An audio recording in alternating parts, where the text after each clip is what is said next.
ആലപ്പുഴ ജില്ലയിൽ മാത്രം കഴിഞ്ഞ 7 മാസത്തിനിടെ നടന്നത് അതിക്രൂരമായ 6 കൊലപാതകങ്ങൾ. എല്ലാ കൊലപാതകങ്ങൾക്കും സമാന സ്വഭാവം. കൊലയ്ക്ക് ശേഷം മൃതദേഹം രഹസ്യമായി കുഴിച്ചുമൂടി.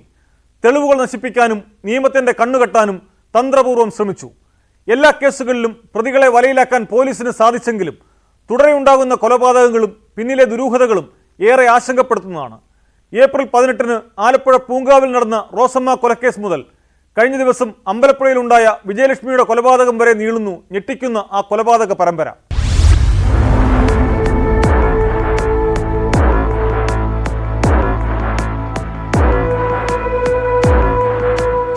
കുറ്റകൃത്യം ചെയ്യുന്നവരിൽ ഭൂരിപക്ഷം പേരും അത് നിയമത്തിന്റെ കണ്ണിൽ നിന്ന് മറയ്ക്കാൻ ശ്രമിക്കുന്നവരാണ്. കൊലപാതകം ചെയ്യുന്ന പലരും ആദ്യം ശ്രമിക്കുക മൃതദേഹം ആരും കാണാതെ ഒളിപ്പിക്കാനാകും. ആലപ്പുഴ ജില്ലയിൽ കഴിഞ്ഞ 7 മാസത്തിനിടെ മാത്രം ഇത്തരം 6 കേസുകളാണ് ഉണ്ടായത്. ഈ വർഷം ഏപ്രിൽ 18-നായിരുന്നു ആദ്യ കൊലപാതകം. കൊല്ലപ്പെട്ടത് പൂങ്കാവ് സ്വദേശി റോസമ്മ. കൊന്നതാകട്ടെ സഹോദരൻ ബെന്നിയും. റോസമ്മയുടെ 2ാം വിവാഹത്തെ ചൊല്ലിയുള്ള തർക്കത്തിനിടെയാണ് ബെന്നി സഹോദരിയെ ചുറ്റിക കൊണ്ട് തലക്കടിച്ച് കൊലപ്പെടുത്തി അടുക്കളയോട് ചേർന്ന് കുഴിച്ചിട്ടത്.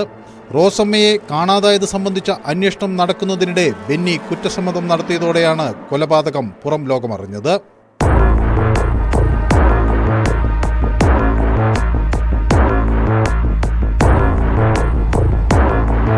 ചെന്നിത്തലയിൽ 15 വർഷം മുമ്പ് കാണാതായ യുവതിയെ കൊലപ്പെടുത്തി സെപ്റ്റിക് ടാങ്കിനുള്ളിൽ തള്ളിയതാണെന്ന് പോലീസ് കണ്ടെത്തിയത് ജൂലൈ 2-ന്.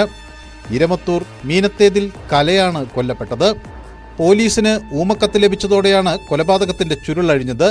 ഭർത്താവ് അനിൽകുമാറും സുഹൃത്തുക്കളും ചേർന്നായിരുന്നു കലയെ കൊലപ്പെടുത്തിയത്. ഇസ്രയേലിലുള്ള അനിൽകുമാറിനെ ഇതുവരെ നാട്ടിലെത്തിക്കാനായിട്ടില്ല.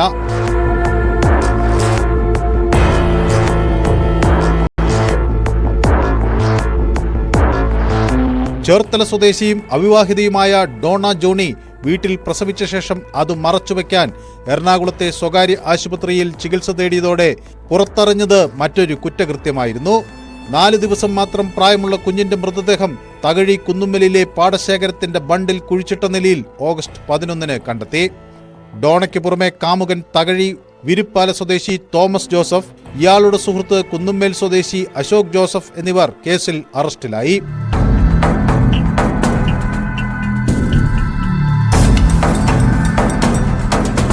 ചേർത്തലയിൽ നവജാത ശിശുവിനെ കൊന്നു കുഴിച്ചുമൂടിയതിന് അമ്മയും കാമുകനും പിടിയിലായത് സെപ്റ്റംബർ 2-ന്. പ്രസവത്തിനു ശേഷം വീട്ടിലെത്തിയ യുവതി ആശാപ്രവർത്തകരോട് കുഞ്ഞിനെ ദത്തു നൽകിയെന്ന് പറഞ്ഞതോടെയാണ് കൊലപാതകം പുറത്തറിഞ്ഞത്. ചേന്നമ്പള്ളിപ്പുറം സ്വദേശി ആശ, ആൺസുഹൃത്ത് പല്ലുവേലി, രാജേഷ് ഭവനത്തിൽ രതീഷ് എന്നിവരാണ് അറസ്റ്റിലായത്. 5 ദിവസം പ്രായമായ കുഞ്ഞിനെ രതീഷ് ശ്വാസം മുട്ടിച്ച് കൊലപ്പെടുത്തി കുഴിച്ചിടുകയായിരുന്നു.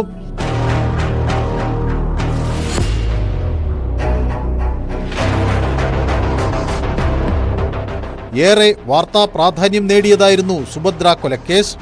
1 മാസം മുമ്പ് കാണാതായിരുന്ന എറണാകുളം കടവന്ത്ര സ്വദേശിനി സുഭദ്രയുടെ മൃതദേഹം കലവൂർ കോർത്തുശ്ശേരിയിലെ വീട്ടുവളപ്പിൽ കുഴിച്ചിട്ട നിലയിൽ കണ്ടെത്തിയത് സെപ്റ്റംബർ 10-നാണ്. കലവൂർ കാട്ടൂർ സ്വദേശി മാത്യൂസ്, ഭാര്യ ഷർമിള, ഇവരെ സഹായിച്ചതിന് കാട്ടൂർ സ്വദേശി റെയ്നോൾഡ് എന്നിവരാണ് കേസിൽ പിടിയിലായത്. മകളെപ്പോലെ കണ്ട ഷർമിള കൈക്കലാക്കിയ സ്വർണ്ണാഭരണങ്ങൾ സുഭദ്ര തിരികെ ചോദിച്ചതാണ് കൊലയ്ക്ക് കാരണമായത്.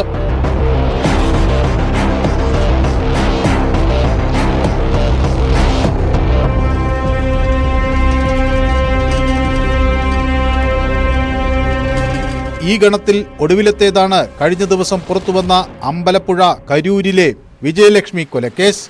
കരുനാഗപ്പള്ളി സ്വദേശിനി വിജയലക്ഷ്മിയെ കൊന്നു കുഴിച്ചുമൂടിയ ശേഷം ആൺസുഹൃത്ത് ജയചന്ദ്രൻ ഫോൺ എറണാകുളത്ത് ബസ്സിൽ ഉപേക്ഷിച്ചു.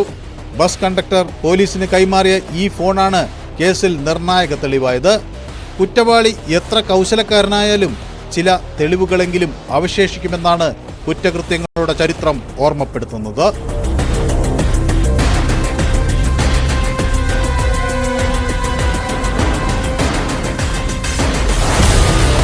News desk, News 18.